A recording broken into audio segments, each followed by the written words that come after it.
وہ تمام چیزیں جنہیں ہم نے ضروری سمجھ لیا ہے، درکار سمجھا ہوا ہے کہ یہ بھی ضروری ہے، یہ بھی ضروری ہے، یہ بھی درکار ہے، یہ بھی درکار ہے، اکثرت درکار نہیں، اس کی اکثریت جو ہے وہ درکار نہیں ہے، ضروری نہیں۔ تو اس لیے اب یا تو انسان اپنی کوئی دنیاوی حقیقی ضرورت پوری کرنے کے لیے وقت صرف کرے، یا دین کی اور آخرت کی کمائی کے لیے صرف کرے۔ اب نیند ہے، استراحت ہے، یہ بھی انسان کی ایک ضرورت ہے، یہ ضرورت پوری کرے انسان۔ کھانا ہے، یہ انسان کی ضرورت ہے، لہذا اس کو تو اس کے اندر شامل سمجھیے۔ اب جو وقت بچ گیا ہے وہ سارا کا سارا آخرت کو بنانے اور کمانے میں، دین کی خدمت میں لگنا چاہیے۔ کہاں بچ گیا آپ کے پاس؟ ٹائم بچا ہی نہیں۔ بیسٹ ٹائم جس کو کہتے ہیں، کوئی ہابی ہے جی میری، بس وقت گزاری کا مشغلہ ہے، وقت گزاری، لا حول ولا قوت الا باللہ۔ آپ کو وقت گزارنے کے لیے مشغلہ چاہیے، یا ضروریات زندگی کے لیے وقت صرف ہونا چاہیے، اور یا پھر وہ وقت لگنا چاہیے آخرت کے بنانے اور کمانے میں۔ جو دو چیزوں سے تیسری کیٹیگری آ جائے گی وہ مالا یعنی، اس کا کہ اس سے کوئی تعلق ہی نہیں، لا حاصل بے مقصد، بلا ضرورت۔ یہ انسان کے اسلام کی خوبی ہے، یہ بھی گویا کہ احسان کا درجہ ہو گیا، من حسن الاسلام، اسلام کے بعد درجہ ایمان، ایمان کے بعد احسان۔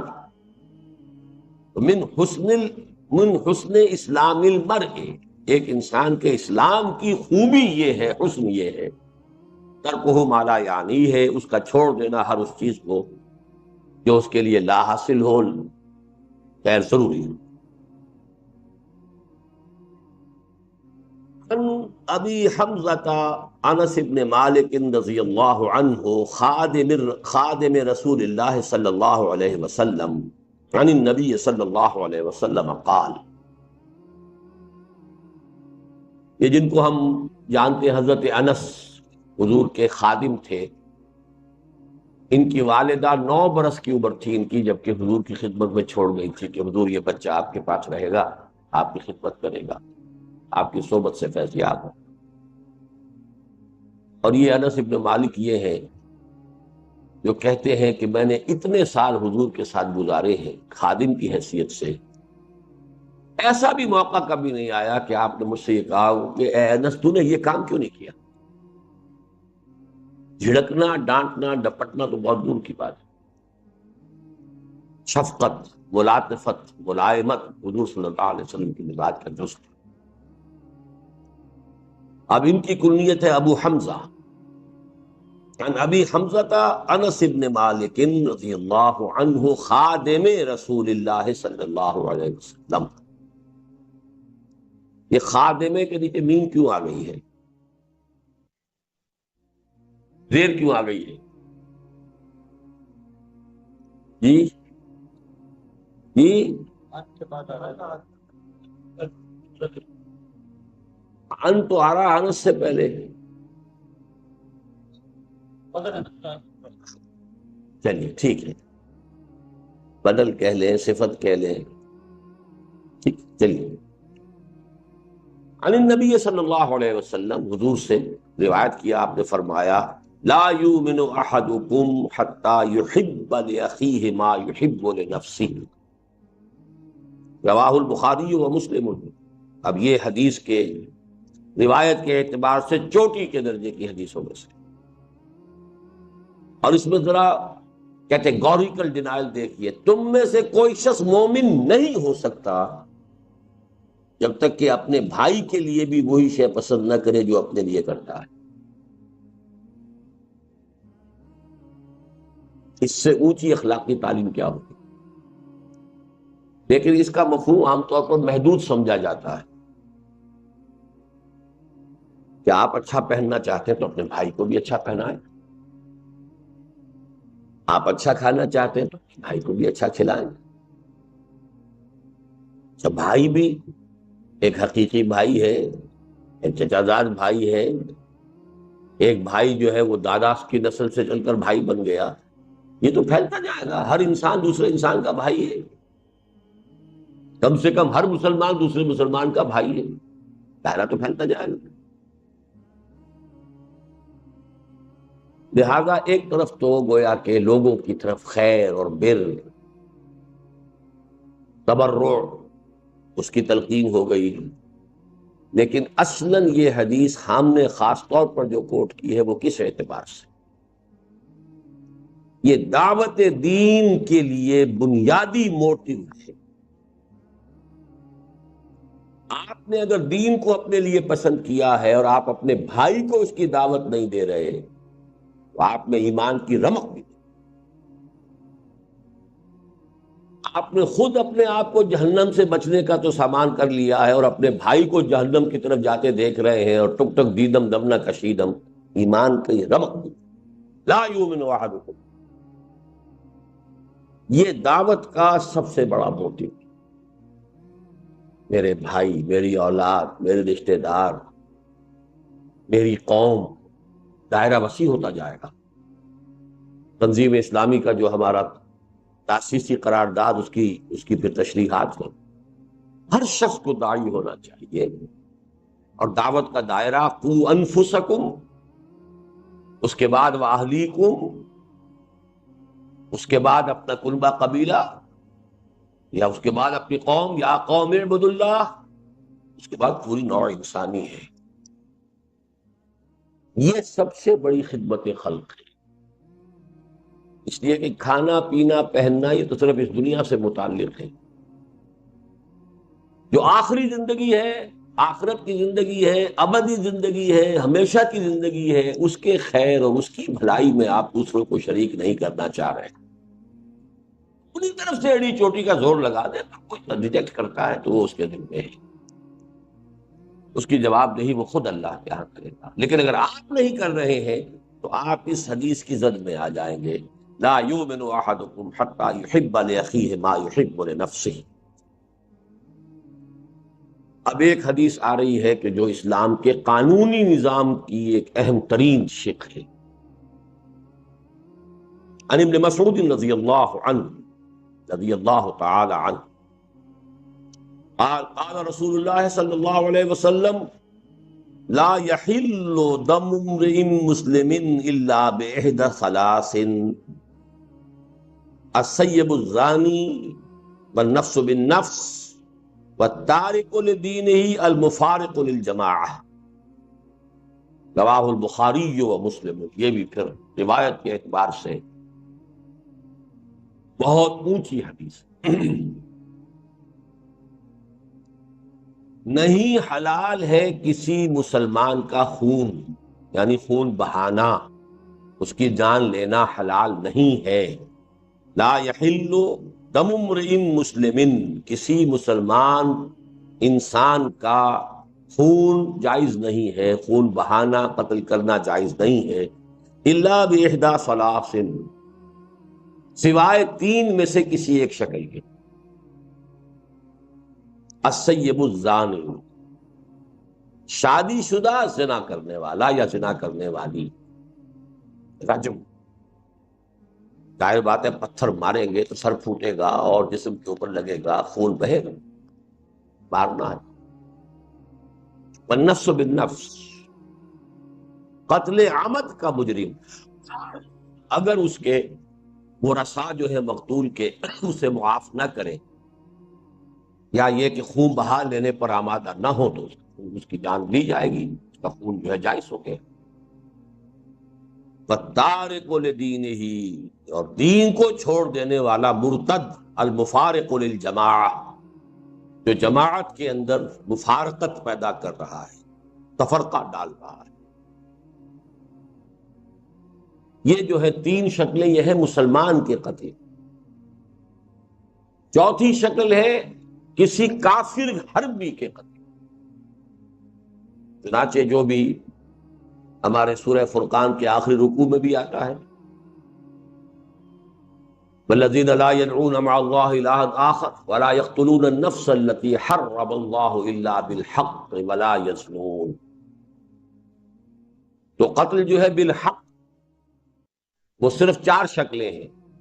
کافر بھی یہ نہیں کہ جس کافر کو جب چاہو قتل کر دو، کافر حربی ہو جس کے ساتھ جنگ ڈکلیئرڈ ہو، حربی کافر، اور اس کے بعد مسلمان جو ہے وہ تین شکلوں میں سے ایک۔ اب بدقسمتی سے اس رجم کے بارے میں چونکہ مولانا امین حسن اصلاحی صاحب نے بھی بڑی اجماع امت سے ہٹ کر اور ان احادیث صریحہ کو رد کرتے ہوئے بات کہی ہے، میں حال ہی میں انہیں خط لکھ رہا ہوں، آپ دعا کریں اللہ تعالیٰ ان کے دل کو پھیر دے، اللہ نے انہیں عمر طویل دی ہے، میں درخواست کر رہا ہوں کہ وہ رجوع کریں اپنے اس مرنے سے پہلے پہلے، اللہ تعالیٰ انہیں اس کی توفیق دے دے۔ اللہ تعالیٰ دلوں کو بدل سکتا ہے۔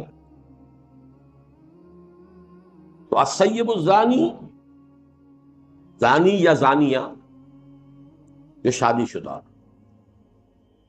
اگر غیر شادی شدہ ہے تو 100 کوڑے کی سزا قرآن میں آئی ہے، شادی شدہ کے رجم کی سزا قرآن میں نہیں آئی ہے، یہ حدیث اور سنت سے ہے، اور اسلامی قانون کا منبع قرآن کے ساتھ ساتھ سنت رسول بھی، اور اصل میں یہ سنت رسول بھی نہیں ہے، اس سے بھی آگے بڑھ کر شریعت موسوی کا وہ قانون ہے جو منسوخ نہیں ہوا۔ شریعت موسوی اسلامی شریعت تھی، اب اس میں سے جو چیزیں منسوخ ہو گئی، ورنہ جو چیزیں شریعت موسوی کی منسوخ نہیں ہوئی وہ جوں کی توں قائم ہے۔ اس لیے حضور نے جب پہلا رجم کیا ہے تو آپ نے فرمایا کہ اللہ میں نے تیری کتاب کے حکم کو زندہ کر دیا۔ وہ کتاب سے مراد تورات، قرآن میں تو ہے ہی نہیں۔ اس میں کچھ اشکالات ہیں لیکن یہ بحث کا موقع نہیں ہے، بس دعا ضرور کیجئے، آپ تہہ دل سے دعا کیجئے۔ تو آج ہی میں خط ان کو بھیجوں گا، آپ دعا کریں کہ اللہ تعالیٰ ان کو رجوع کی توفیق عطا فرما دے۔ اور نفس بالنفس، یہ تو صاف سی بات ہے۔ وَالتَّارِكُ لِدِينِهِ الْمُفَارِقُ لِلْجَمَاعَةِ، یہاں جو ہے ایک اشتباہ پیدا ہو جاتا ہے کہ آیا ہر مرتد واجب القتل ہے، یا اس کے ساتھ دوسری کوئی شرط بھی ہے، المفارق للجماعہ، جماعتی نظم کو درہم برہم کرنے والا۔ الفاظ کے اندر احتمال ہے اس بات کا کہ ہر مرتد کی سزا قتل نہیں، ان الفاظ کے اندر احتمال ہے، لیکن جو مرتد بھی ہو اور جو کمر کس لے اب اپنے اس ارتداد کے جراثیم کو اور پھیلا رہا ہو اور اس کے اندر فساد پھیلا رہا ہو، اس کے حق میں حضرت علی رضی اللہ تعالی عنہ کا ایک فعل بھی ہے ہمارے پاس، کہ خوارج کے بارے میں، جن کے بارے میں کہ امت کا اجماع ہے کہ وہ اسلام سے نکل گئے تھے، مرتد ہو گئے تھے، لیکن یہ کہ حضرت علی رضی اللہ تعالی عنہ نے انہیں یہ کہا تھا آخری وقت تک کہ اگر تم لوگ فساد نہیں مچاؤ گے تو میں تمہیں کچھ نہیں۔ لیکن یہ بھی ایک بڑی فقہی بحث ہے، میں اس کی تفصیل میں جانا نہیں چاہتا اس وقت۔ مولانا اصلاحی کی رائے یہ ہے کہ ہر مرتد جو ہے واجب القتل نہیں ہے، لیکن وہ مرتد کہ جو باغی بھی وہ واجب القتل، اس کے لیے کچھ گنجائش میں پاتا ہوں، اگرچہ اجماع امت کے خلاف وہ بات بھی جاتی ہے، لیکن حدیث کے الفاظ میں کہنے کے لیے کسی شخص کو کوئی گنجائش نہیں۔ المفارق للجماعہ، کسی شخص نے بس ایسے ہی اپنا خاموش بیٹھا ہوا ہے، ہو سکتا ہے کچھ دنوں کے بعد رجوع ہی کر لیں، عقل درستی ہو جائے، تو یہ صرف ان الفاظ کے اندر احتمال کی وجہ سے میں نے کہا ہے کہ اس معاملے میں کوئی بات اگر شخص کہتا ہے تو اس کے لیے ایک بنیاد موجود ہے۔ عن ابی ہریرہ رضی اللہ عنہ ان رسول اللہ صلی اللہ علیہ وسلم قال من كان يؤمن بالله واليوم الآخر فليقل خيرا أو ليصمت ومن كان يؤمن بالله واليوم الآخر فليكرم جاره ومن كان يؤمن بالله واليوم الآخر فليكرم ضيفه، رواه البخاری ومسلم۔ اب یہ دیکھیے، یہ اخلاق کے ضمن میں اعلیٰ اخلاق، عمدہ اخلاق، انسان کے کردار کی خوبی اور بلندی، اس کے اعتبار سے نہایت خوبصورت حدیث ہے، جوامع الکلم میں سے۔ یہاں بھی لفظ آ رہا ہے حسن الاسلام، نہیں یہاں نہیں، من کان یؤمن باللہ والیوم الآخر، جو شخص بھی اللہ اور اس یوم آخر پر ایمان رکھتا ہو، سب سے پہلی بات تو یہ ہے کہ وہ زبان کو کنٹرول میں رکھے، فلیقل خیرا او لیصمت، یا تو اچھی بات زبان سے نکالے اور یا چپ رہے۔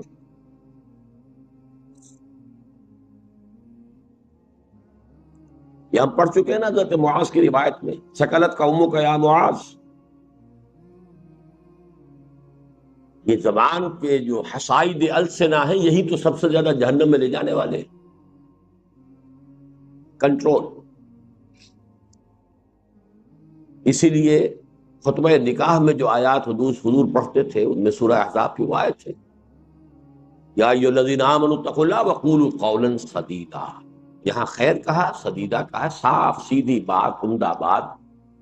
زبان کا استعمال خیر میں ہونا چاہیے، شر میں نہیں ہونا چاہیے۔ اللہ کی دی ہوئی ایک امانت ہے، اللہ کی دی ہوئی ایک صلاحیت ہے، ایک بہت بڑا اللہ نے آپ کو ایک ذریعہ دیا ہے اظہار ما فی الضمیر کا، اس سے خیر قبول میں آئے۔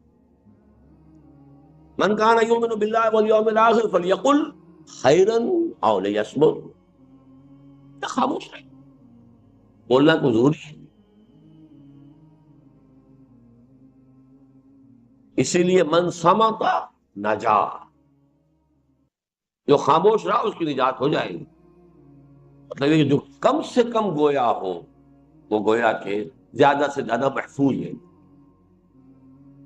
زیادہ جو ہے گویائی جو ہے وہ یابا گوئی کے اوپر کی طرف بھی انسان کو لے جا سکتی ہے۔ بسیار گوئی جو ہے اس میں اندیشے زیادہ ہیں۔ کم گو ہونا یہ در حقیقت میچورٹی کی دلیل ہے، آدمی میچور انسان۔ ومن کان یؤمن باللہ والیوم الآخر فلیکرم جارہ، اور جو شخص بھی اللہ اور اس کے اور آخر پر ایمان رکھتا ہو۔ اب دیکھیں یہاں پر ایمان بالرسول کا ذکر نہیں ہو رہا، کیوں نہیں ہو رہا؟ ایک تو چونکہ حضور خود کہہ رہے ہیں تو بار بار اپنے اوپر ایمان کو ریپیٹ کرنا یہ بھی ایک بامروت انسان کے لیے ذرا کوفت کی چیز۔ دوسری بات کیا ہے کہ یہاں موٹیوز کی گفتگو ہو رہی ہے، موٹیو دو ہی ہے، اللہ کو راضی کرنا، آخرت کی سزا سے بچنا۔ اعمال میں وہ جو آیت البر کا جو درس ہے ہمارا درس نمبر 2، کہ نیکی کا موٹیو وہ ایمان باللہ اور ایمان بالآخرت سے متعلق ہے، نیکی کی فارم اور اس میں توازن یہ ایمان بالرسالت سے متعلق ہے۔ تو یہاں موٹیوز کی بات ہوگی۔ ومن کان یؤمن باللہ والیوم الآخر فلیکرم جارہ، اب اس پر لازم ہے کہ وہ اپنے پڑوسی کا اکرام کرے، عزت کرے، احترام کرے، اس کی عزت نفس کو مجروح نہ کرے۔ کوئی غریب ہے تو ایسا نہ ہو کہ تمہارے عللوں تللوں سے اس کا دل مجروح ہو، اس کے بچوں میں احساس محرومی پیدا ہو۔ یہی وجہ کہ فرمایا کہ اگر اپنے بچوں کے لیے پھل لے کر آؤ تو اپنے پڑوس میں ضرور بھیجو، اور اگر اتنے ہی کم لا سکتے ہو کہ نہیں بھیج سکتے تو کم سے کم چھلکے دروازے کے باہر مت پھینکو۔ ایک پڑوسی کا بچہ نکلے گا باہر اور اسے معلوم ہو کہ اس گھر میں آج آم کھائے، اب وہ احساس جو ہے محرومی کا اس میں شدت سے پیدا ہو، جا کر کہیں دور پھینکاؤ۔ اس درجے باریک بینی کے ساتھ جو ہے یہ اخلاق حسنہ کی تلقین محمد رسول اللہ صلی اللہ علیہ وسلم۔ ومن کان یؤمن باللہ والیوم الآخر فلیکرم ضیفہ، اور جو کوئی بھی ایمان رکھتا ہو اللہ پر اور یوم آخر پر، اس کے لیے لازم ہے کہ اپنے مہمان کی عزت کرے، اس کا اعزاز کرے، اس کا اکرام کرے۔ یہ جو مہمان نوازی ہے اصل میں یہ بھی حسن اخلاق میں سے ہے، اور واقعہ یہ ہے کہ جب تک تمدن فاسد نہیں ہو جاتا، چاہے کوئی معاشرہ کافرانہ ہو، لیکن ابتدائی شکل میں جب بھی معاشرہ ہوتا ہے نیسنٹ، جبکہ ابھی پولیوشن نہیں ہوئی ہوتی، اور یہ بڑے بڑے شہر جو ہیں ان میں آ کر یہ چیز ختم ہو جاتی ہے، بڑے بڑے شہروں میں مہمان مصیبت نظر آنے لگتا، اس کی وجوہات ہیں. دیہات میں کوئی کبھی جائے گا شاذ، اور شہر میں تو لوگ آتے رہتے ہیں، اپنا یہ کام ہے، اپنا وہ کام ہے، آئے اپنے کام سے آپ کے یہاں تشریف لے آئے ہیں. اب آپ روزانہ جو ہے وہ لوگوں کی ضیافت کر کے تو آپ کا تو بیڑا غرق ہو جائے گا. ٹائم ختم ہوتا ہے، آپ کے خرچ ہوتا ہے. اسی لیے حضور کی ایک حدیث میرے ذہن میں اس کا مطلب نہیں ہے کہ آپ نے بڑے شہر بنانے سے روکا. شاید 5 لاکھ کی غالباً آبادی آپ نے کسی حدیث میں ہے معین کی ہے. اس کے بعد شہر اور بسایا جائے، اس سے آگے شہر نہیں ہونا چاہیے. اور اس پر عمل کیا جرمنز نے. انہوں نے اس طرح پھیلایا ہے اپنے ملک کے اندر انڈسٹری کو، کہیں کنسنٹریشن. ایک جگہ پر ایک انڈسٹری ہے، وہیں پر ایک شہر ہے، وہیں پر ان کے ساری سیوک جو ایمینٹیز ہیں وہ فراہم کر دی گئی ہیں، وہیں مارکیٹ ہے، وہیں سب کچھ ہے. وہ ایک ایک یونٹ بن گیا. اب 10 میل چلے جائیے، اس کے بعد بھی اور آ جائے گا، پھر 10 میل چلے جائیے. یہ نہیں کہ کلسٹر آف انڈسٹریز ہے، اور وہاں پر پھر جو حالات ہوتے ہیں اور پھر جو گندگیاں پیدا ہوتی ہیں، کوئی پڑوسی دوسرے پڑوسی کا نہ پرسان حال ہے نہ جاننے والا ہے. 1 کروڑ کا شہر ہو، آپ دیوار بیچ کے پڑوسی سے سال ہر سال تک کبھی الیکس لیک بھی نہیں ہوتی، نام ہی معلوم نہیں ہوتی. تو یہ در حقیقت حضارت جس کو کہتے ہیں اور مدنیت مدینہ شہر سے ہے. یہ شہری زندگی کی لعنتوں میں سے ایک لعنت. جب تک وہ دیہاتی فطری زندگی ہوتی ہے تو مہمان نوازی یہ انسان کے فطرت کا ایک وصف ہے. آدمی جو ہے خود روکھی روٹی کھا لے گا، مہمان کو چپڑی روک دے گا، پراٹھا دے گا، خود کسی وقت فاقہ کر لے گا، مہمان کو دے گا. فَلْيُكْرِمْ ضَيْفَهُ، سے چاہیے کہ اپنے ضیف کا وہ ہے وہ اکرام کرے. عن ابی ہریرہ رضی اللہ عنہ ان رجلا قال للنبي صلی اللہ علیہ وسلم اوصنی قال لا تغضب فردد مرارا قال لا تغضب. رواہ البخاری رحمہ اللہ. صحیح بخاری کی روایت ہے حضرت ابو ہریرہ سے رضی اللہ تعالی عنہ کہ ایک شخص نے حضور سے درخواست کی کہ حضور مجھے کوئی وصیت فرمائیے، نصیحت فرمائیے، مجھے کوئی بات فرمائیے ایسی جسے میں پلے باندھ دوں. فرمایا لا تغضب، دیکھو غصہ مت کیا. انہوں نے فرمایا پھر کچھ اور، پھر ارشاد فرمائیے کچھ اور، لا تغضب. بار بار اس نے یہ کہا، حضور یہ فرماتے رہے لا. اس قسم کی احادیث کے بارے میں ایک بات نوٹ کر لیجیے. میری کنٹریبیوشن یہی ہے کہ میں ان احادیث کے ضمن میں جو فہم حدیث کے چند بنیادی چیزیں ہیں ان کو میں مختلف حوالوں سے مختلف احادیث کے ضمن میں آپ کے سامنے لا رہا ہوں، اور ان کے نہ ہونے کی وجہ سے بڑے اشکالات پیدا ہوں. دیکھیے، ایک ہوتی ہیں جنرلائزڈ قسم کی باتیں، عموم کے ساتھ سب لوگوں کے لیے وہ مفید ہوں، سب لوگوں پر اپلیکیبل ہوں. ایک ہوتی ہے پی پی کالز، یا یہ کہ پرٹیکولر پرسن پریسکرپشن. اب ایک شخص جو ہے وہ ملیریا کا مریض ہے تو اسے ملیریا کی دوا دی جائے گی نا. ایک ٹائیفائڈ کا مریض ہے تو ٹائیفائڈ کی دوا دی جائے گی. حفظان صحت کے اصول بیان کیے جائیں گے، سب کے لیے بیان کیے جائیں گے. دیکھو یہ پانی صاف پیا کرو، ہوا صاف رکھا کرو، مچھروں سے اپنے آپ کو بچاؤ. یہ آپ حفظان صحت کے اصول سب کے لیے بیان کیے جائیں. لیکن جب پرٹیکولر پرسن سامنے آ جاتا ہے، خاص اس کے مزاج سے واقف ہو کر بات کہنا، یہ در حقیقت اس نوع کی حدیثوں میں سے. ویسے تو یہ کہ اس کا عموم کا پہلو بھی ہے، انسان مغضوب الغضب نہیں ہونا چاہیے، فوراً غصے میں آ جائے، مشتعل ہو جائے، یہ بھی ایک نفاق کی علامت ہے. لیکن اس شخص کو جو بار بار آپ یہی فرما رہے ہیں، معلوم ہوتا ہے کہ آپ کو اندازہ تھا کہ وہ شخص جو ہے وہ اس کے مزاج کے اندر یہ غصے کا پہلو جو ہے وہ زیادہ ہے. تو یہ ہے اصل میں پرٹیکولر پرسن کے لیے پرسکرپشن، پی پی پی. جیسے پی پی کال ہوتی ہے آپ کی، یہ پرسکرپشن جو ہے یہ خاص، آگے ایک اور آئے گی بات، وہ ہے جنرل پرسکرپشن. لیکن یہ لا تغضب، اس میں بھی عمومیت ہے کہ غضب مغلوب الغضب ہو جانا بہرحال بہت بڑی برائی ہے، لیکن یہاں جو ہے خاص طور پر محسوس ہوتا ہے کہ اس شخص کے اندر یہ بات تھی۔ اسی پر قیاس کر لیجئے کہ مختلف اوراد وغیرہ جو حضور نے لوگوں کو بتائے ہیں، یہ کر لیا کرو، یہ پڑھ لیا کرو، اب ان میں سے ایک ہے جنرلائزڈ، مثلا تسبیح فاطمہ، ہر نماز کے بعد یہ 33 مرتبہ سبحان اللہ، 33 مرتبہ الحمدللہ، 33 یا 34 مرتبہ اللہ، یہ عام۔ کسی کو آپ نے کچھ اور بتا دیا، کسی کو کچھ اور بتا دیا۔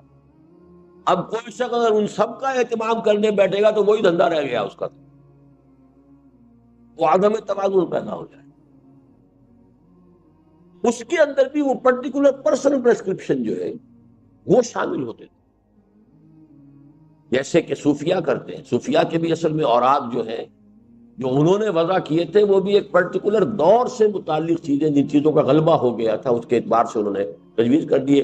اب وہ بن گئے کہ وہ گویا کہ ان کی ایک روایت ہے اور وہ ان کے شعار میں سے ہو گئے، وہی طریقے اختیار کریں۔ تو مستقل چیزیں تو صرف جنرلائز جو اوراد یا اذکار حضور سے ہیں، جو بھی مختلف اعمال ہیں زندگی کے کرتے ہوئے، شیشہ دیکھو تو یہ دعا، بیت الخلاء میں داخل ہو تو یہ دعا، باہر نکلو یہ جنرلائزڈ ہے۔ اور یہ وہ چیزیں ہیں جس میں وقت لگتا ہی نہیں، تو آدمی کام وہی کرتا ہے اور دماغ کہیں جو ہے وہ شیطان کے پاس گروی رکھا ہوا ہے، یا یہ کہ آپ نے اس وقت اللہ کو یاد کر لیا اور وہ ذکر کیا حضور کے الفاظ کے ذریعے سے، تو دو نسبتیں حاصل ہو گئی، کہ اللہ سے بھی نسبت ہو گئی کہ اللہ کو یاد کیا، اور چونکہ ان الفاظ سے یاد کیا جن سے حضور یاد فرماتے تھے، تو نسبت جو ہے رسول کے ساتھ بھی حاصل ہو گئی۔ ورنہ دماغ خالی رہے گا، کام تو کریں گے نا، آخر بیت الخلاء میں تو جانا ہی ہے، نکلنا ہی ہے، بازار میں جانا ہی ہے، واپس آنا ہی ہے، گھر سے نکلنا ہی ہے، گھر سے داخل ہونا ہی ہے، لیکن ایسے کپڑے بدلے ہیں، شیشہ دیکھا ہے۔ تو ان ساری چیزوں کے اندر، اور آج یہ جنرلائزڈ یہ ہر شخص کر سکتا ہے، لیکن ایک یہ کہ اس طرح پڑھ لیا کرو، یوں کر لیا کرو، اس کے اندر دیکھنا چاہیے کہ اس میں کوئی پرٹیکولر پرسنل پریسکرپشن کے پہلو ہو سکتے ہیں۔ اس پہلو سے یہاں پر اس حدیث کے اندر اس اصول کو سمجھتے ہیں۔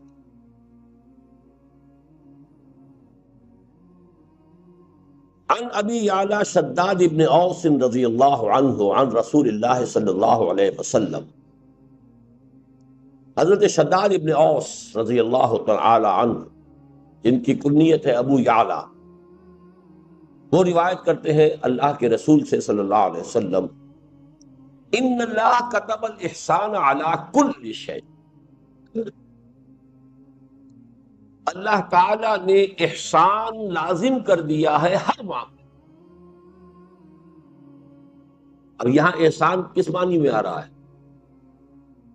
ایک احسان ہوتا ہے کسی پر احسان کرنا، اس کی کوئی تکلیف رفع کرنا، اس کی کوئی ضرورت پوری کرنا، اس کی کوئی خدمت بجا لانا، یہ احسان ہے، آپ کا مجھ پر احسان ہے، فلاں نے فلاں پر احسان کیا ہے۔ ایک احسان خود اپنی جگہ پر حسن سے بنا ہے، جو کام کرو خوبصورتی سے کرو۔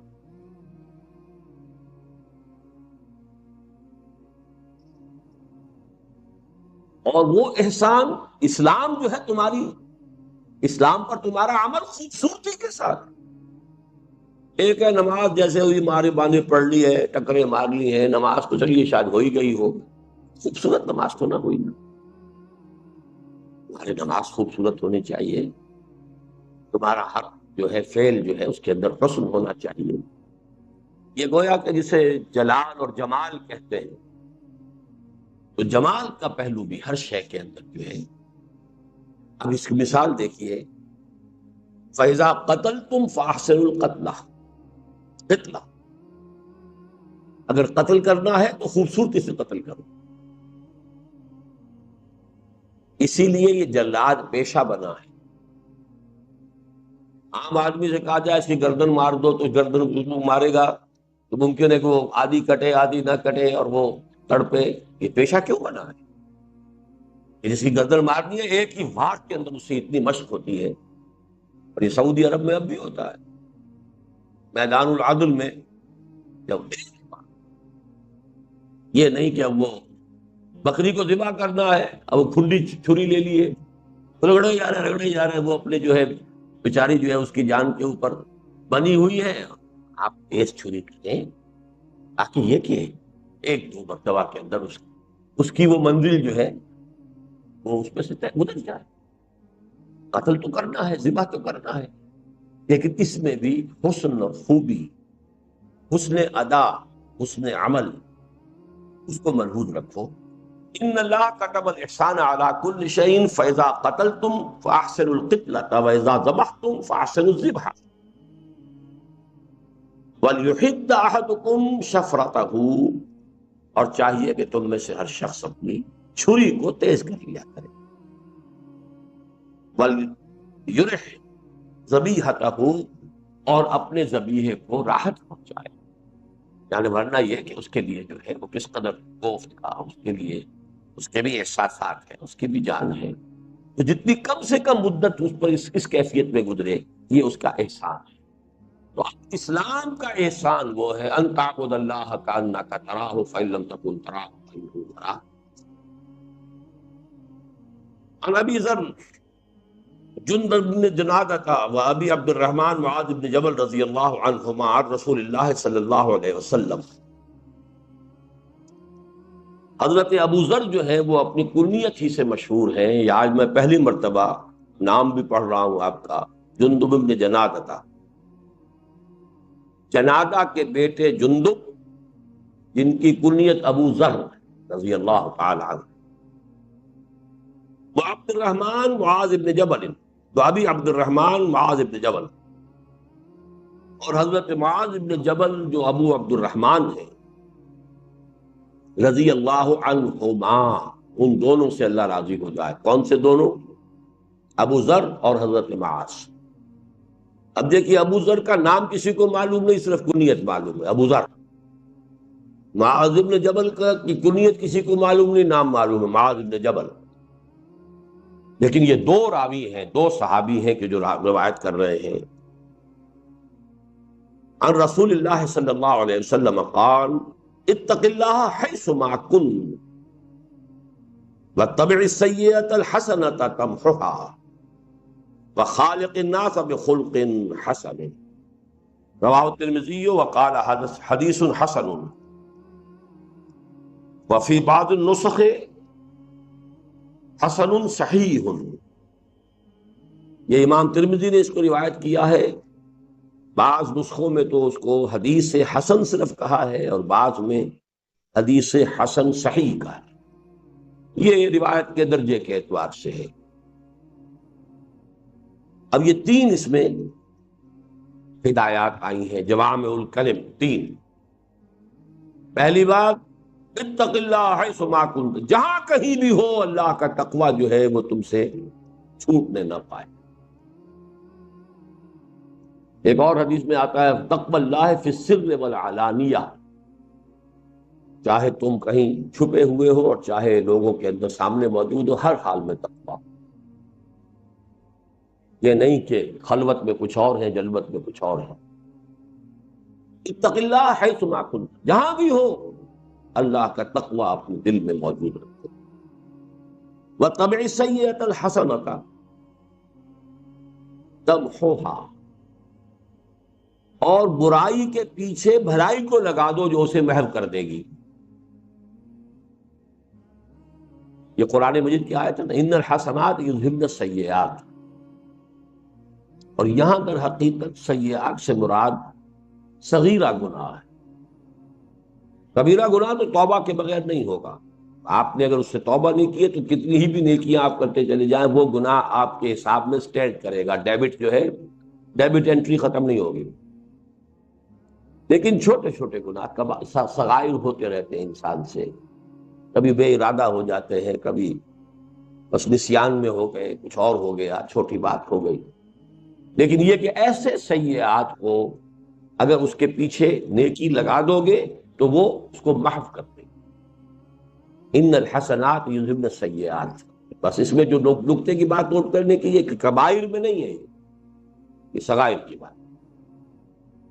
جو حدیث میں آتا ہے انسان جب وضو کرتا ہے، کلی کرتا ہے تو زبان کے اور منہ کے گناہ دھل جاتے ہیں، آنکھوں میں پانی ڈالتا ہے آنکھ کا گناہ دھل جاتا ہے، ہاتھ دھوتا ہے تو ہاتھ کا گناہ دھل جاتا ہے. تو یہ در حقیقت وہی صغائر جو انسان سے سرزد ہوتے رہتے ہیں، یہ ان کا ازالہ ہوتا ہے.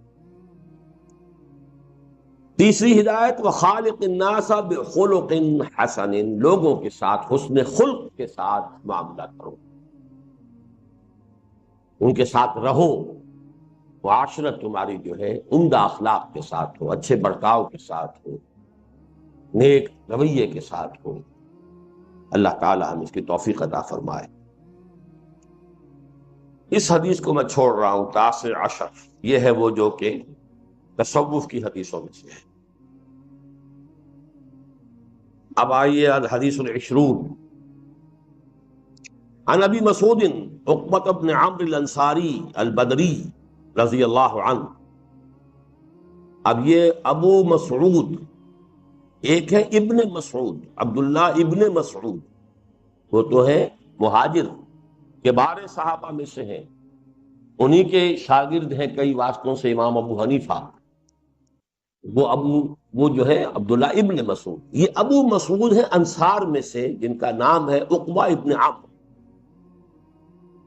یہ جب واو آگے لگا ہوتا ہے واو پڑھا نہیں جاتا، امرو نہیں ہے، یہ عمرو، اور واو نہ ہو تو عمر. یہ لفظ ذہن میں رکھیے، عمر ابن الخطاب، عمرو ابن العاص. عمرو ابن العاص کے درمیان میں واو ہوتا ہے لیکن واو پڑھا نہیں جاتا. عمرو ابن العاص، عمر ابن الخطاب، وہ عمر ہے یہ عمرو ہے.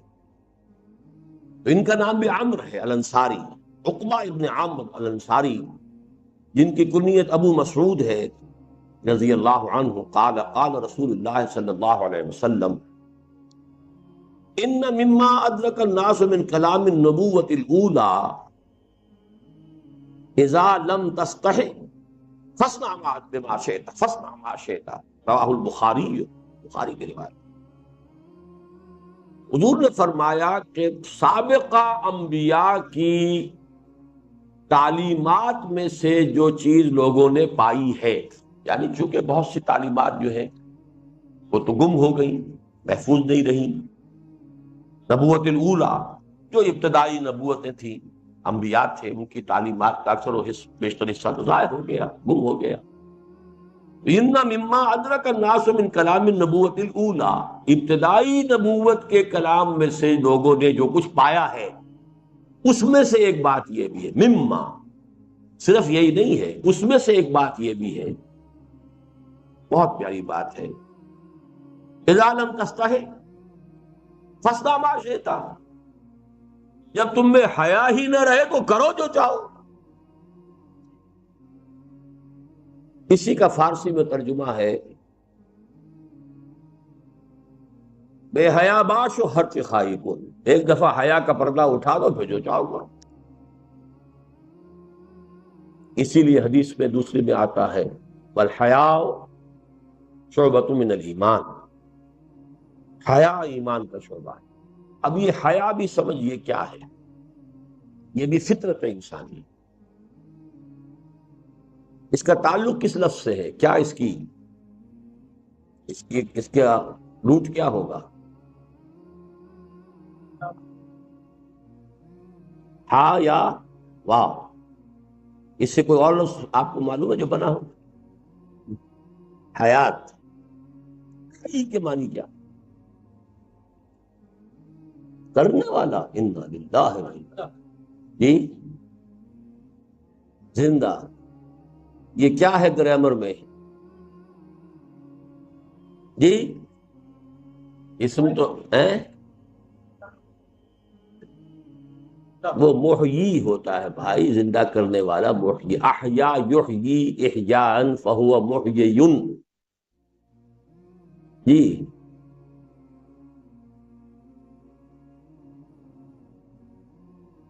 امتحان لیتے رہنا چاہیے.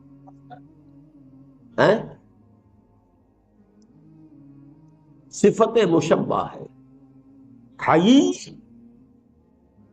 فعیل، حی فعیل. جمیل، کریم، نصیر، بشیر، قدیر، حی، کیونکہ آگے کیا آ گیا ہے؟ ہاں یا واو، یا بھی حرف علت، واو بھی حرف علت، علت ہی علت، علت در علت، اس لیے آپ سب کے سب بیمار ہو گئے. فعیل. اب دیکھیے حیات میں سب سے پہلا وصف کیا ہے؟ بچاؤ. لائف اپنی پریزرویشن چاہتی ہے first of all, preservation of the self جس کو کہتے ہیں. ہر اس چیز سے بچے گا جس سے کہ جان کو اندیشہ ہو. ایسے ہی انسان کی حیات باطنی شرم اور حیا، ہر گندگی سے بچنے کی، ہر بے شرمی سے بچنے کی، ہر منکر سے بچنے کی بھی انسان کی سرشت کے اندر ہے. یہ ہے اس نفس کی حقیقت، حیا. کہ ایک حیات ظاہری ہے، حیات حیوانی ہے، حیات مادی ہے، جس طریقے سے اس کا پہلا انسٹنکٹ ہے preservation of the self, protection of the life. بچے گا، بھاگے گا، خطرہ جہاں ہے بھاگے گا.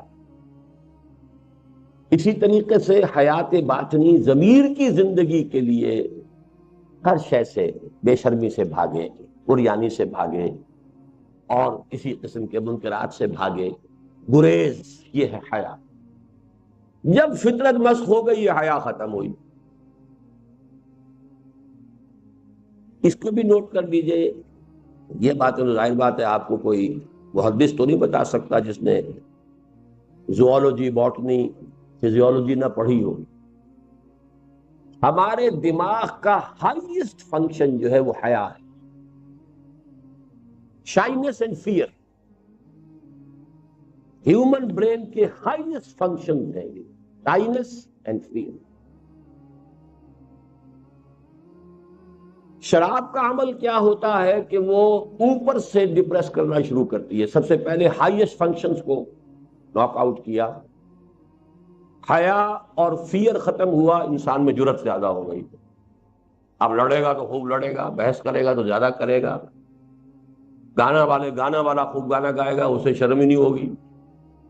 ورنہ ایک جھجک سی رہتی ہے، لوگ کیا کہیں گے، لوگ کیا سمجھیں گے، میری غلطی پکڑ لیں گے، کیا ہوگا. یہ سب حیا ایک طرف ہوئی. اب وہ جو ریزلٹنٹ ایکٹیویٹی ہوتی ہے وہ بڑھ جاتی ہے. حیا کا ریسٹرینٹ ختم ہوا، فیئر کا ریسٹرینٹ ختم ہوا، جری ہو گیا. وہ جری نہیں ہوا، وہ اصل میں اس پر سے فیئر کا ریسٹرینٹ ختم ہو گیا. Highest function of the brain has been knocked out. تو ریزلٹ نکلا یہ کہ وہ زیادہ جری نظر آ رہا ہے تو وہی کچھ جو کچھ پہلے تھا اس کے اندر، اس سے زیادہ طاقت تو نہیں آ گئی. اس میں طاقت تو وہی کچھ ہے. اب کوئی گاما پہلوان تو نہیں وہ بن گیا کہ پہلے نہیں تھا اب بن گیا. جو کچھ تھا وہی ہے، لیکن یہ کہ اس میں سے وہ فیئر کا ایلیمنٹ کب ہو گیا. تو بظاہر وہ جرأت زیادہ ہے، بہادری زیادہ ہے، لڑنے مرنے پر آمادہ ہے. اسی طریقے سے شرم، شائنس. اب یہ دونوں الفاظ جو ہے، فیئر اینڈ شائنس. شرم کا پردہ اٹھا، بچاؤ کرو. بے حیا باش و ہٹ خواہی کن دو ہے.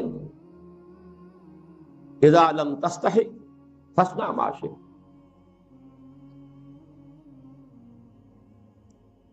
اب دیکھیے یہ جنرلائزڈ پرسکرپشن کی بات آ رہی ہے. ان ابی عمرو وقیل ابی عمرتا سفیان ابن عبداللہ رضی اللہ تعالی عنہ. اب یہ جو ہے حضرت سفیان ابن عبداللہ صحابی ہیں، ان کی دو کنیتیں ہیں، ابو عمرو یا ابو عمرتا، دونوں کہا گیا ہے. بعض نے کہا ابو عمرہ ان کی ہے، ایک نے کہا ہے نہیں کہ ابو عمرو. قال قلت، وہ یہ فرماتے ہیں کہ میں نے عرض کیا حضور سے صلی اللہ علیہ وسلم، یا رسول اللہ قل لی فی الاسلام قولا لا اسأل عنہ احدا غیرک. اے اللہ کے رسول، مجھے تو اسلام کی کوئی ایسی بات آپ بتا دیجئے کہ پھر مجھے کسی اور سے کچھ پوچھنے کی ضرورت نہیں. اب یہ وہ جوامع الکلم میں سے سمجھیے کہ جنرلائز پریسکرپشن میں سے، عظیم ترین پریسکرپشن میں سے ہے. قال قل آمنت باللہ ثم استقم. آپ نے فرمایا کہو میں ایمان لایا اللہ پر، اور پھر جم جاؤ. یہ جم جانے ہی میں استقامت میں کہا کرتا ہوں قیامت مضمر ہے. اللہ کو تم نے مان لیا تو اب اللہ کی اطاعت کرو، یہ استقامت ظاہری ہے. اللہ کی رضا پر راضی رہو، یہ استقامت باطنی ہے. اللہ پر توکل کرو، یہ استقامت باطنی ہے. تو سارے ایمان کے ثمرات جم جاؤ اس پر. اس کے برعکس لفظ وہ ہے جو انگریزی میں ویورنگ مائنڈ، ادھر ادھر، کبھی نیکی کی طرف، کبھی ادھر، کبھی اللہ کی طرف، کبھی دنیا کی طرف. ایمان مجھے روکے ہے تو کھینچے ہے مجھے کفر. کعبہ میرے پیچھے ہے، کلیسا میرے آگے. یہ کیفیت ہے. ثم استقم. اب یہ جو ہمارا درس ہے، حصہ اول کا درس رابع، ان الذين قالوا ربنا الله ثم استقاموا تتنزل عليهم الملائكة الا تخافوا. اور کوئی چیز آئی نہیں وہاں، نہ نماز، نہ جہاد، کوئی شے نہیں، کچھ بھی نہیں. جنہوں نے کہا ہمارا رب اللہ، پہ جم گئے. اب جمنے کے اندر تو ساری قیامت آ گئی، جہاد بھی اسی میں آ گیا. جب اللہ کو مان لیا، اللہ نے حکم دیا جاہدوا فی سبیل اللہ باموالکم وانفسکم. استقامت کا تقاضا جہاد بھی ہے، استقامت کا تقاضا وہ بھی ہے جو اللہ پر، اس کے رسول پر ایمان رکھے، وہ زبان سے خیر نکالے یا خاموش رہے. جو اللہ اور اس کے رسول، اس آخرت پر ایمان رکھتا ہو، اپنے پڑوسی کا اکرام کرے. جو اللہ اور آخرت پر ایمان رکھتا ہو، اپنے مہمان کی ضیافت کرے. تو استقامت کے اندر ساری قیامت آ گئی. لیکن یہ سمجھیے کہ جنرلائزڈ اور نہایت لب لباب، جسے ہم کہیں گے کہ ہر چیز کا ایک لفظ میں خلاصہ اگر چاہیے، لیکن انہوں نے خلاصہ مانگا تھا. قل لی فی الاسلام قولا، اسلام کی حقیقت اور اسلام کے سارے مطالبات کا کوئی ایک لفظ مجھے بتائیے کہ جس میں سب سمجھ دیا جائے اور مجھے پھر کسی اور سے کچھ پوچھنے کی ضرورت نہیں. قال قل آمنت باللہ ثم استقم. آپ نے فرمایا کہو میں ایمان لایا اللہ پر، پھر اس پر جم جاؤ. عن ابی عبداللہ جابر ابن عبداللہ الانصاری رضی اللہ عنہما. جابر ابن عبداللہ تو ان کا نام ہے، انصاری صحابی ہیں. ان کی کنیت بھی ابو عبداللہ ہے، تو گویا کہ ان کے بیٹے کا نام بھی عبداللہ ہوگا. اور یہ ہوتا تھا، اب بھی ہوتا ہے، دادا کے نام پر بیٹے کا نام. عن ابی عبداللہ جابر ابن عبداللہ الانصاری رضی اللہ عنہما. یہ دونوں باپ بیٹا جو ہے یہ صحابی ہیں. ان رسول اللہ صلی اللہ علیہ وسلم فقال. ایک شخص نے حضور سے کچھ سوال کیے، ایک سوال کیا اور کہا، عرض کیا، ارأیت اذا صلیت المکتوبات وصمت رمضان احللت الحلال وحرمت الحرام ولم ازد على ذلك شيئا ادخل الجنہ؟ قال نعم. رواہ مسلم. صحیح مسلم کی روایت ہے. ایک شخص نے پوچھا حضور سے، حضور مجھے بتائیے میں اگر فرض نمازیں پڑھ لوں، ادا کروں، رمضان کے روزے رکھوں، حلال کو ہی حلال جانوں، یعنی اسی پر اکتفا کروں، حرام کو حرام ہی سمجھوں، اس سے اجتناب کروں، ولم ازد علی ذلک شیئا، اور اس پر پھر میں کسی شے کا اضافہ نہ کروں، نوافل اور اوراد اور مراقبے اور یہ اور وہ، یہ میرے بس کا روگ نہیں ہے. اور فرض کیجئے کہ وہ کہتا میں جہاد بھی نہیں کر سکتا، قتال کے معنی. ظاہر بات ہے ایک جہاد تو ان چیزوں کے لیے بھی ضروری ہے، حرام کو چھوڑنے کے لیے جہاد ضروری ہے، حلال کے اوپر قائم رہنے پر جہاد ضروری ہے. لیکن یہ کہ ایک قتال فی سبیل اللہ، فرض کیجئے وہ شخص کہتا ہے کہ میں اس کے لیے بھی مشکل ہے میرے لیے، لیکن تو بتائیے میں یہ 4 چیزیں کر دوں، نماز میں پڑھ دوں جو مکتوب ہے، جو کہ فرض ہے، روزے رکھ دوں رمضان کے، باقی مجھ سے نہیں رکھے جاتے، لیکن رمضان کے روزے میں پورے کر دوں، وَأَحْلَلْتُ الْحَلَالَ وَحَرَّمْتُ الْحَرَامَ، حلال کو حلال سمجھوں، اسی پر اکتفا کروں، حرام کو حرام سمجھوں، اس سے بچ جاؤں، وَلَمْ أَزِدْ عَلَىٰ ذَلِكَ شَيْئًا، اور اس پر میں کوئی اضافہ نہ کروں.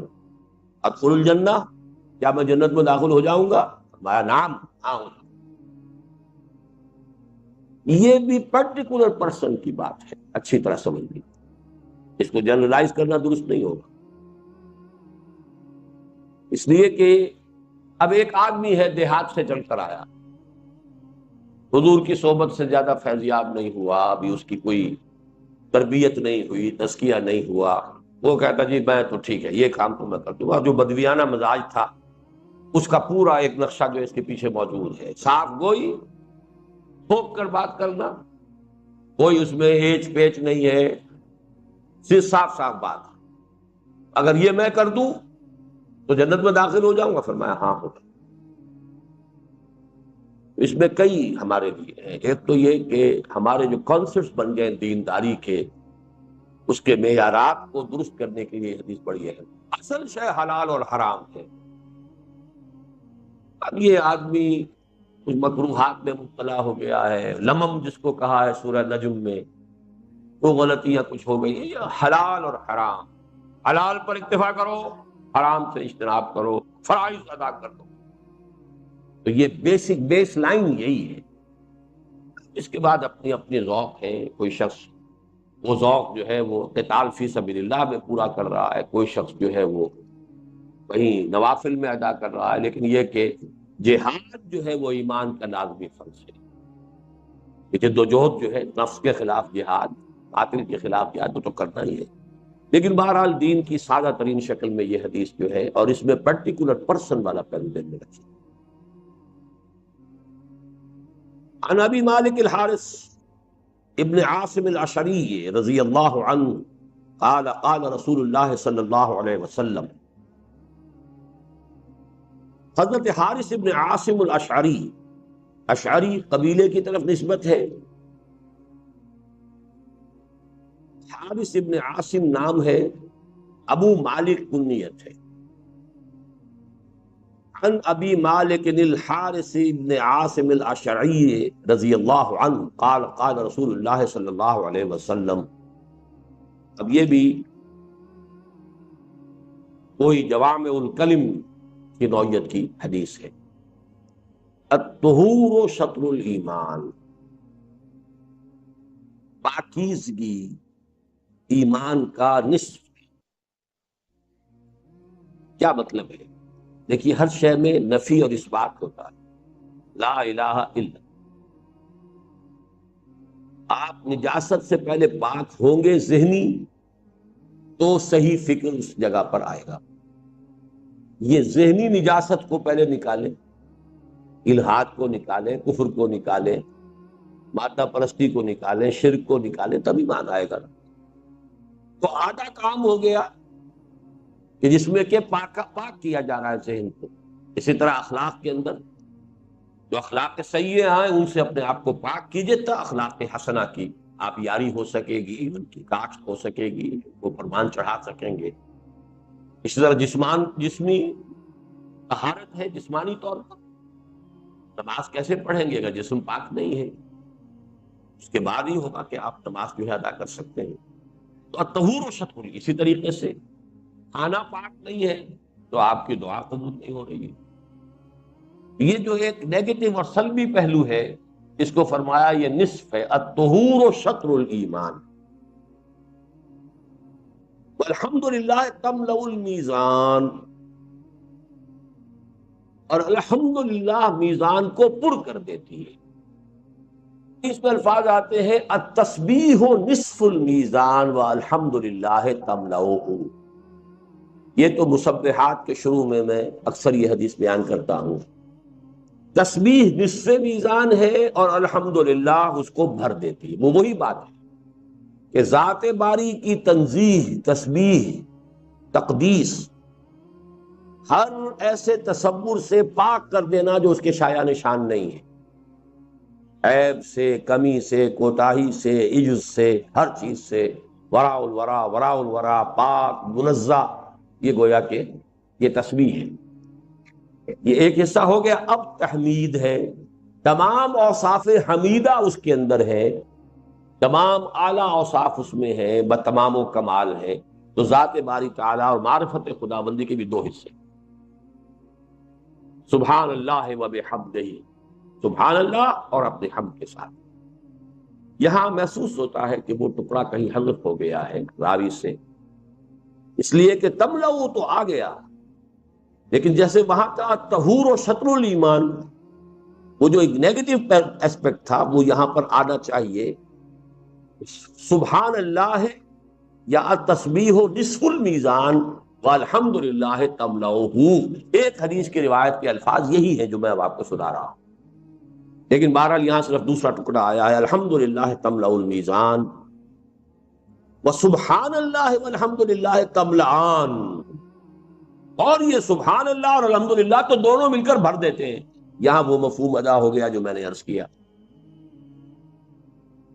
کہ آدھا پورا ہو گیا اس سے کہ سبحان اللہ، اللہ پاک ہے ہر نقص سے، ہر عیب سے، ہر ضعف سے، ہر عجز سے، ہر کوتاہی سے پاک. اب آپ نے الحمدللہ جو رب العالمین ہے، جو ہر شے پر قادر ہے، جو ہر چیز کا جاننے والا ہے، الحی ہے، القیوم ہے، یہ حمد ہے.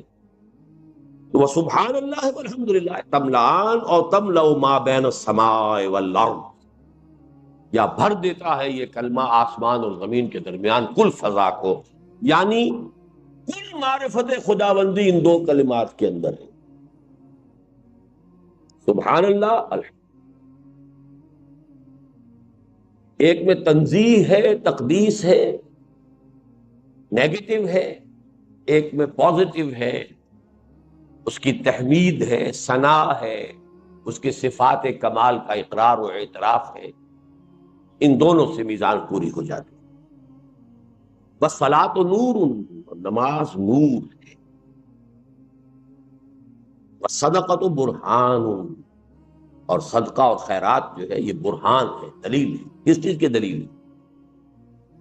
صدقہ انسان کے صدق ایمان کی دلیل.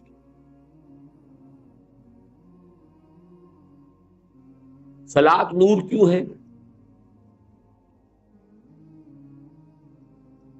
اس لیے کہ ان نور ذات باری تعالی ہے، اور اس کی یاد کا جامع ترین ذریعہ نماز ہے.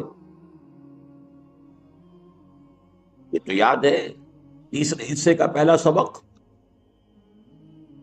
اقیم الصلاۃ علی ذکری، اور صلاۃ ہی سے شروع ہو کر قد افلح المؤمنون الذین هم فی صلاتهم خاشعون اور والذین هم علی صلواتهم دائمون یا یحافظون. یہ جو ہمارے دو پیسیجز پر مشتمل ایک سبق ہے نماز، اس لیے کہ ذکر خداوندی مجسم تو قرآن ہے، لیکن ذکر کا جامع ترین حصہ نماز ہے، کہ عملی ذکر بھی ہے اور قولی ذکر بھی ہے. آپ سجود اور رکوع بھی کر رہے ہیں، یہ آپ کا عملی گویا کہ ذکر ہے. الطہور و شطر الایمان والحمدللہ تملأ المیزان سبحان اللہ والحمدللہ تملأان او تملأ ما بین السماء والارض. والصلاۃ نور، نور کیوں ہے؟ اللہ نور السماوات والارض، اور اللہ کے ساتھ آپ کا ذہنی اور قلبی رشتہ استوار ہوتا ہے اعتبار سے. قرآن بھی نور ہے، فآمنوا باللہ ورسولہ والنور الذی انزلنا. تو ذکر جو ہے در حقیقت وہ نور ہے، اور ذکر کی جامع ترین صورت نماز ہے. بس صدقۃ برہان، برہان کس بات کی؟ کہ انسان صادق الایمان شخص ہے. صدقہ صداقت ایمان کی علامت ہے.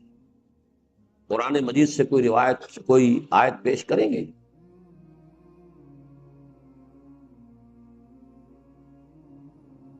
درس دوم کیا ہے؟ لیس البر ان تولوا وجوہکم قبل المشرق والمغرب ولکن البر من آمن باللہ والیوم الآخر والملائکۃ والکتاب والنبیین وآتى المال على حبه ذوي القربى واليتامى والمساکین وابن السبیل والسائلین وفی الرقاب. اور آخری الفاظ کیا ہیں؟ اولئک هم الصادقون، یہ لوگ سچے. تو ایک تو سچائی باطنی ہے کہ ایمان ہو، لیکن اس کا ظہور جو ہے وہ عمل میں ہوگا. تو سب سے پہلا جو ہے عمل وہ صدقہ ہے. وَالصَّبْرُ ضِيَاءٌ، صبر ضیاء ہے، چمک ہے.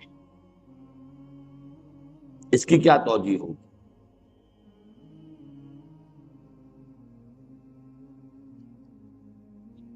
جی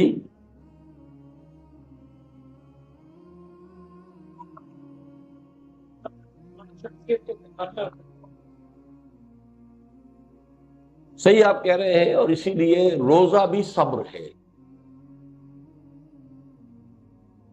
روح کو نکھارنے اور جلا دینے والی چیز صبر ہے. معنوی شخصیت کو جلا دینے والی اور نکھارنے والی شے صبر. والقرآن حجت لک او علیک.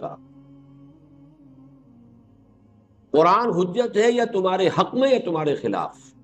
ایک تو یہ ٹکڑا تو ہمیشہ یاد رکھیے، لام اور اعلیٰ کا جب تقابل ہم کرتے ہیں مختلف اسباق میں، دروس میں، اس کو یاد رکھنے کے لیے یہ پیاری حدیث ہے، حجت لک او علیک، یا تمہارے حق میں حجت یا تمہارے خلاف. حق میں حجت، اس پر ایمان لاؤ گے، اس کو اپنا امام بناؤ گے، اس کی پیروی کرو گے، اس کے پیچھے چلو گے، اس کے حلال اور حرام کو تسلیم کرو گے، تو یہ تمہارے حق میں دلیل بن کر کھڑا ہو جائے گا. قیامت کے دن بھی گواہی دے گا، دنیا میں بھی تمہارے لیے نور بنے گا، اور آخرت میں تمہارے لیے شافع بنے گا. اگر اس کو مانو گے نہیں، اگر اس پر عمل نہیں کرو گے، پڑھو گے لیکن عمل نہیں کرو گے، تو حجت قائم ہو گئی، مزید مشکل ہو گئی. پڑھو گے سمجھو گے نہیں تو حجت تمہارے خلاف ہوگی کہ اللہ یہ مجھے پڑھتا تھا سمجھتا نہیں، اللہ یہ مسلمان تو مجھے پڑھتا ہی نہیں، اللہ یہ سمجھتا بھی تھا بدبخت عمل نہیں کرتا. تو حجت تو شدید سے شدید پر ہو رہی ہے، علیہ کا تمہارے خلاف استغاثہ لے کر آئے گا قرآن. اے اللہ یہ کہتا کہ میں مانتا ہوں کہ تو اللہ کی کتاب ہے، اس نے کبھی پڑھائی نہیں ہوئی.